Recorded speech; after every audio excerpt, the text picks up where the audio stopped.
Bienvenidas y bienvenidos a Media 20.1. ¿Usted sabía que la UNAM es una de las instituciones que resguarda, protege, tutela de alguna manera parte importante de la memoria sonora audiovisual en nuestro país? De esto le queremos platicar. Y lo haremos con la doctora Perla Olivia Rodríguez Recendis. Ella es investigadora del Instituto de Investigaciones Bibliotecológicas y de la Información de nuestra querida universidad. Doctora Perla Olivia Rodríguez Recendis, bienvenida. Gracias Gabriel por esta invitación. ¿Es cierto que la UNAM resguarda, protege, tutela, cómo se dice, preserva parte de la memoria sonora audiovisual en nuestro país?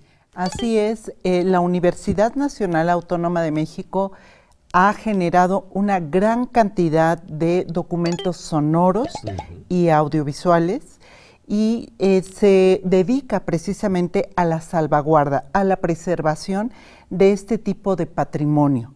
Es importante señalar que precisamente la universidad forjó una de las primeras instituciones de la memoria para proteger la producción fílmica.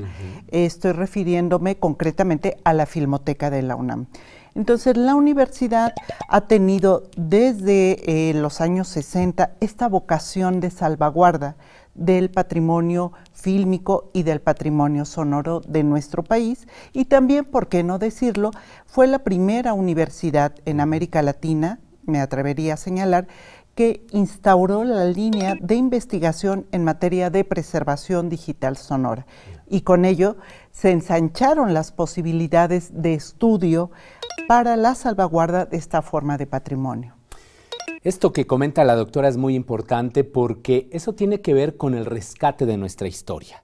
Es decir, la universidad de alguna manera protege esta memoria histórica, que es lo que nos lleva a este tema de la identidad, por ejemplo, de un reconocimiento de cómo ha evolucionado la sociedad culturalmente, ¿no?, en diferentes ámbitos. Y es que a veces nos quedamos con que la universidad, bueno, tiene la Hemeroteca Nacional y demás, pero tiene otras instituciones en las cuales está esto que comentas, doctora.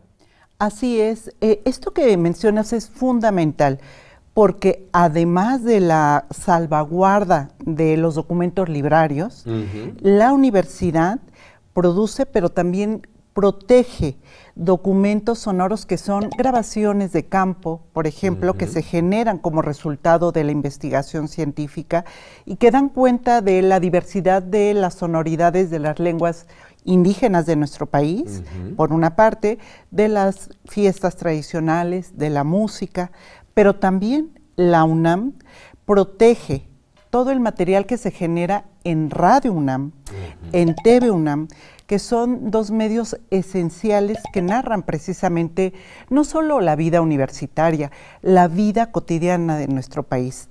Y conviene señalarlo también, maestro, que la universidad genera día a día también contenidos de origen digital, es decir, estos materiales sonoros que ya los estudiantes y los profesores pueden descargar a través concretamente, por ejemplo, de plataformas tan importantes como Descarga Cultura, que son otro tipo también de patrimonio, ¿sí? Hablamos básicamente de dos grandes épocas en la generación de este tipo de documentos sonoros y audiovisuales, los analógicos, ¿verdad?, y los actuales que se generan en un gran volumen y que son llamados documentos de origen digital o bien nativos digitales. ¿A qué llamamos, antes de entrar en detalle pues, de algunos de estos acervos, tecnologías analógicas, para que también nuestras audiencias lo sepan? Es muy buena la pregunta porque tiene que ver precisamente con aquellos soportes, aquellos artefactos como el cassette. Seguramente la gente que está viendo este programa tendrá en su casa un cassette. Un cassette es un ejemplo muy concreto de un soporte analógico, un videocassette, ¿no?, por ejemplo. ¿Las cintas de carrete? Las cintas de carrete abierto que se usan cotidianamente en la radio. Esos son ejemplos de soportes analógicos donde se han fijado imágenes en movimiento y también sonidos. Entonces, cuando hablamos nosotros de esa época de soportes analógicos, sonoros y audiovisuales. Sobre todo nos referimos al siglo pasado, cuando se registraron, como lo has señalado tú, documentos que tienen que ver con la identidad, con la historia, ¿verdad? Con el quehacer científico, por ejemplo. La educación. Con la educación, con la cultura. Gran parte de lo que es esta sociedad ha sido fijada en este tipo de documentos. Incluso, te diría, la historia contemporánea. La historia contemporánea está fijada en las grabaciones que se registran en la radio, en la televisión, ¿verdad? Y muchos de estos temas que son tan actuales ni siquiera han sido escritos en los libros.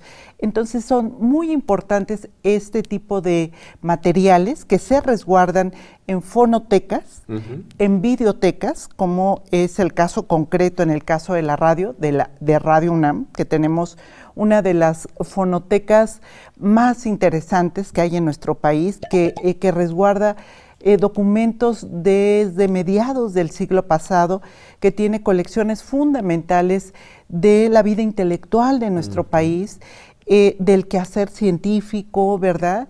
Algunas dramatizaciones, por ejemplo, por mencionar solo algunos elementos que puedan ayudar a la gente que está viendo este programa a comprender el valor que tienen estos materiales. Alejandro Gómez Arias, ¿no? Así se llama la fonoteca, que se encuentra allá en la calle, ¿qué? Primo, ¿de verdad? Está en el centro, En el ¿no? centro, en el centro histórico. En el centro histórico. ¿Las audiencias pueden acudir, por ejemplo, a consultar algunos de estos acervos sonoros, en el caso, pues, de Radio UNAM? Bueno, tendrían que establecer comunicación directamente con las autoridades. Yo te diría, ahí está nuestra colega Carmen Limón, claro, por ejemplo. sí. Yolanda, directora de producción, y el director Benito Taibo, ¿no? Sí, también Yolanda Medina, que es la fonotecaria. Ellos han emprendido trabajos muy importantes de salvaguarda. Yo creo que si establecen comunicación con ellos podrían orientar a la gente para saber cómo precisamente tener acceso a estos materiales. De hecho, Radio UNAM ha reconocido el reconocimiento, ha impulsado el reconocimiento de algunas colecciones como parte de Memoria del Mundo de la UNESCO. Y eso es muy, muy importante porque llama la atención que estas colecciones sean identificadas como parte de este patrimonio nacional. Entonces yo te diría que la gente interesada en conocer más sobre estas colecciones contacte directamente a la emisora y que conozca esta parte de este patrimonio intangible que guardamos en la universidad.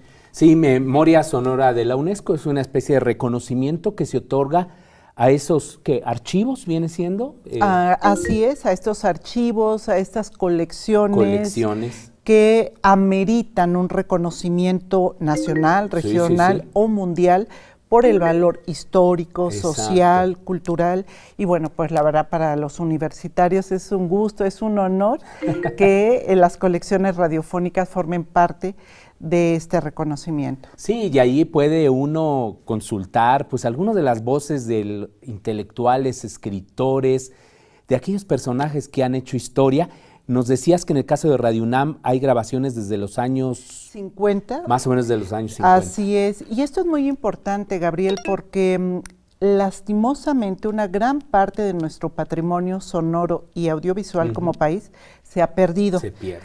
Por la falta de infraestructura, la falta de una cultura que reconozca que estos tipos de materiales son importantes, por la falta de personal también que sepa salvaguardar este tipo de grabaciones. Entonces, yo te diría, con conocimiento de causa, que las colecciones que resguarda Radio UNAM son algunas de las más antiguas de nuestro país. Entonces, ese es otro elemento muy importante. En general, en la radio de nuestro país, las colecciones que se resguardan van a partir de los años 70. Y lo mismo pasa sobre con todo, la, por con ejemplo, la el caso de televisión. Radioeducación, ¿no? Que sabemos que es así. Así es, y hay una gran parte de materiales que se han perdido. Sí, desafortunadamente, por esta falta de cultura, recursos y demás, y mucho de esto se dio en la radio comercial, y desafortunadamente, salvo que quizás la XW, quizás Radioprogramas de México, todo eso se ha perdido, pero la UNAM sí lo resguarda. Tenemos que hacer ya una pausa, doctora Perla Olivia Rodríguez, pero le invitamos a que continúe con nosotros para seguir hablando de la memoria sonora y audiovisual de nuestro país que resguarda, que protege nuestra querida universidad.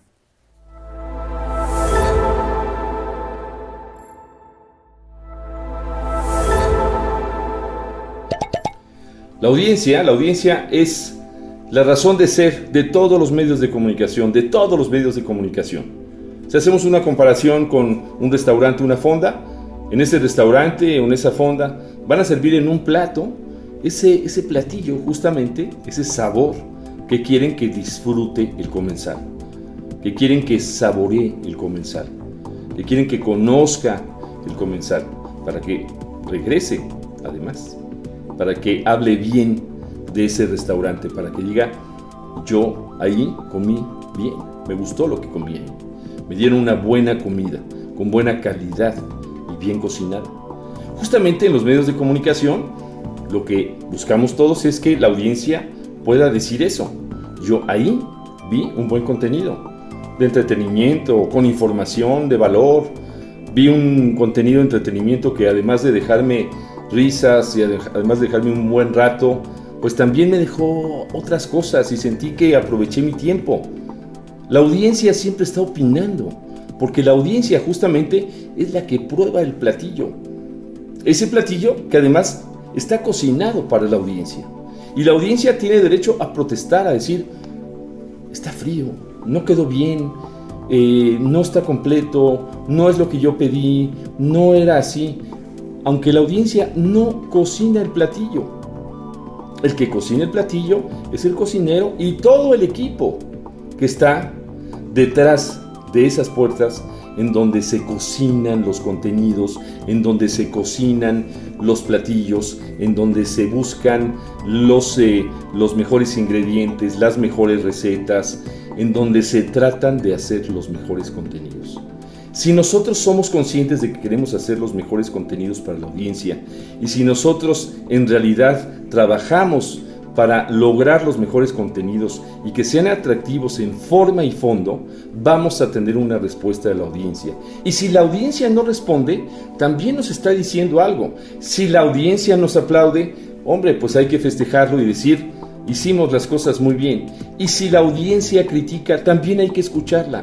Y si la audiencia piensa que ese contenido debió ser de otra manera, pues también hay que escucharla, aunque todos sabemos que no es la audiencia la que cocina los platillos. Pero cuando vamos teniendo esa retroalimentación con la audiencia, claro que los platillos van cambiando, se van transformando. Aunque el responsable, y esto es muy importante, los responsables de los contenidos son los que hacen los platillos, los que le ponen más sal, los que le ponen más salsa, los que lo hacen más caliente, los que le ponen fruta, los que le ponen los ingredientes que estén dentro de su creatividad. Escuchemos a la audiencia siempre, pero no olvidemos que la audiencia no cocina los platillos se cocinan en los medios de comunicación.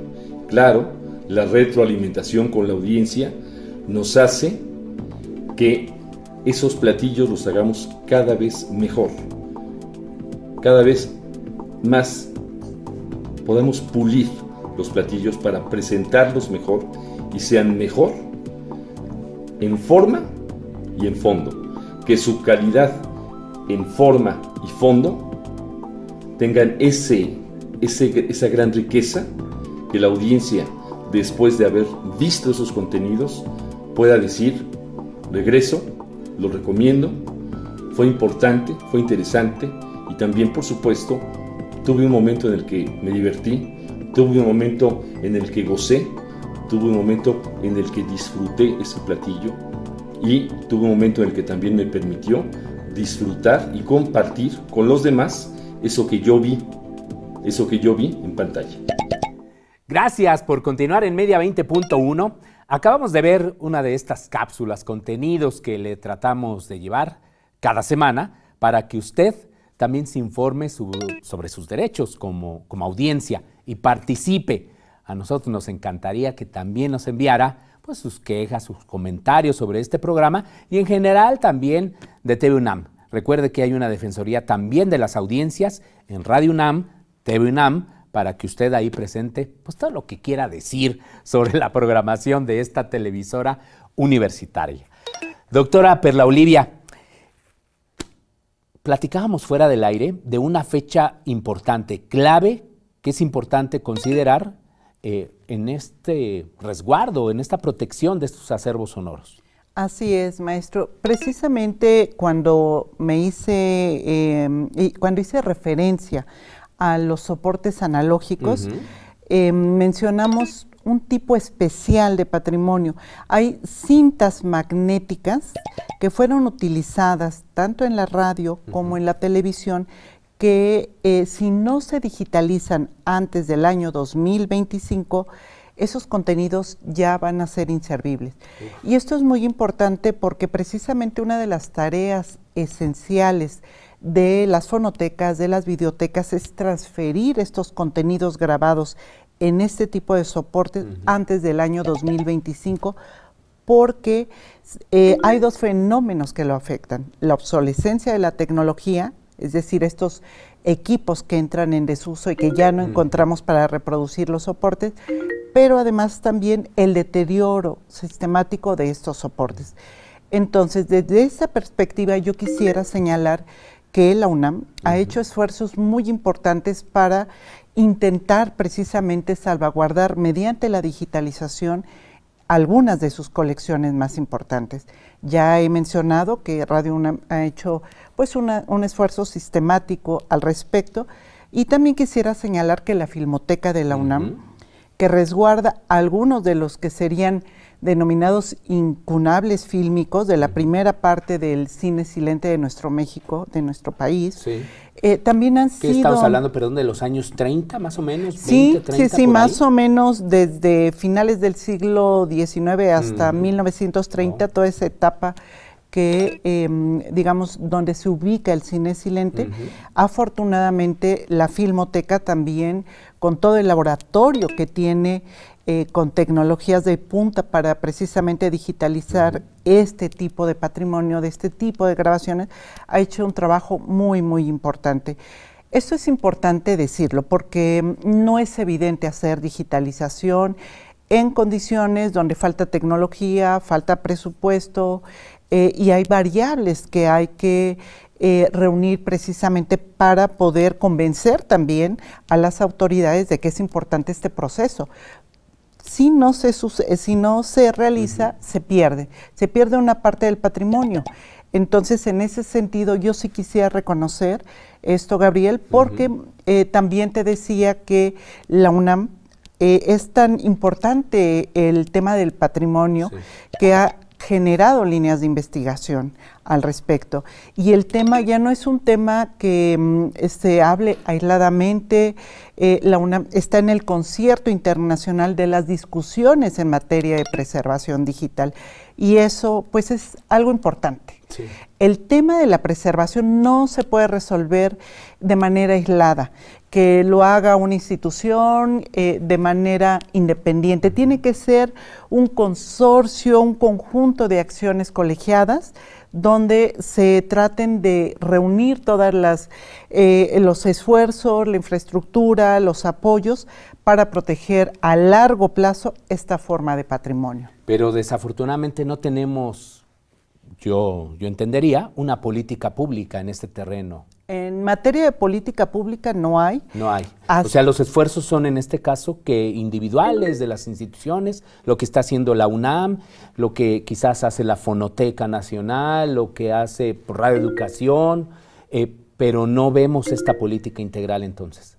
Son esfuerzos aislados de instituciones de cultura, en este caso de la universidad, pero has dicho algo que es fundamental: falta una política pública, una política pública que reconozca que las grabaciones sonoras, las grabaciones audiovisuales son una forma de patrimonio que se está perdiendo en este momento y que necesitamos proteger. Es decir, que tiene que quedar establecido que la preservación es una tarea fundamental para proteger la historia contemporánea, para proteger los documentos que dan cuenta de la creación científica, del pensamiento social, del pensamiento político en la actualidad. Y sí necesitamos que sea parte de la red pública este tema. Sí. Yo creo que la necesidad de generar una política pública es, en el caso de México, inminente. Pero también te diría que a nivel Iberoamérica. En este caso yo quisiera también compartir que la UNAM coordina la Red Iberoamericana de Preservación Digital de Archivos Sonoros y Audiovisuales, que recibe auspicio del Programa Iberoamericano de Ciencia y Tecnología, el CITET. Este auspicio se dio precisamente para contactar a investigadores de diferentes universidades. Tenemos investigadores de Ecuador, de Uruguay, de España, de Colombia, de Perú, de Chile, de de Puerto Rico, de Brasil también. Y esto ha sido muy importante en el liderazgo de la UNAM porque se han ensanchado las posibilidades para la investigación científica en este sentido y para poder identificar precisamente el riesgo de pérdida de este patrimonio. Se han hecho estudios enfocados a identificar dónde está este patrimonio y cuáles son las condiciones que tiene de riesgo de pérdida. También se ha generado un observatorio para poder ubicar dónde están esas fonotecas y videotecas en Iberoamérica. Y lo más importante, que este año, justo en noviembre, vamos a debatir en Montevideo, vamos a generar propuestas para presentar políticas públicas que protejan esta forma de patrimonio. Y yo creo que eso es muy importante porque el hecho de que la UNAM esté encabezando esta iniciativa de investigación colegiada, pues la pone como una institución, una universidad puntera en el ámbito de la salvaguarda de este patrimonio. Es la preservación de nuestra memoria en nuestros países, pues, iberoamericanos. Ya casi se nos termina el tiempo, doctora Perla Olivia Rodríguez, pero yo quiero compartirle a nuestras queridas audiencias que la doctora es autora de diversos libros. Uno de ellos es Creadores de Memoria, los archivos sonoros y audiovisuales en México, que es una publicación de nuestra universidad y que se puede consultar en línea o dónde se puede comprar el libro para que también se informe nuestra audiencia. Pues este libro está en acceso abierto. Ah, muy bien. En la página del Instituto de Investigaciones Bibliotecológicas y de la Información. Lo pueden descargar. Es un libro en donde tuve el honor de contar con la participación de archivistas, de investigadores y de profesionales de la información que trabajan día a día con archivos. La gente interesada en este tema podrá encontrar testimonios, por supuesto, de Fonoteca Nacional, de Radio UNAM, de la Filmoteca Nacional, de Memoria del Mundo. Encontrará testimonios de investigadores que han trabajado sobre este tema en México y es el primero de una serie que tiene como objetivo precisamente poner en valor el trabajo que día a día realizan estos archivistas. Muchas de las colecciones se preservan gracias al trabajo individual, al esfuerzo humano que ponen ellos en su tarea cotidiana. Claro. Muy bien, ¿y algún sitio web muy rápidamente? Es ibi.unam.mx. Bueno, pues ahí puede encontrar más información sobre este tema que es apasionante, porque ya lo decíamos, tiene que ver con nuestra historia, nuestra cultura, nuestra memoria. Nos explica de alguna manera lo que somos. Muchas gracias por acompañarnos, maestra Perla Olivia Rodríguez. Gracias a ti, Gabriel, muchas gracias. Y muchísimas gracias a usted. Hasta la próxima semana.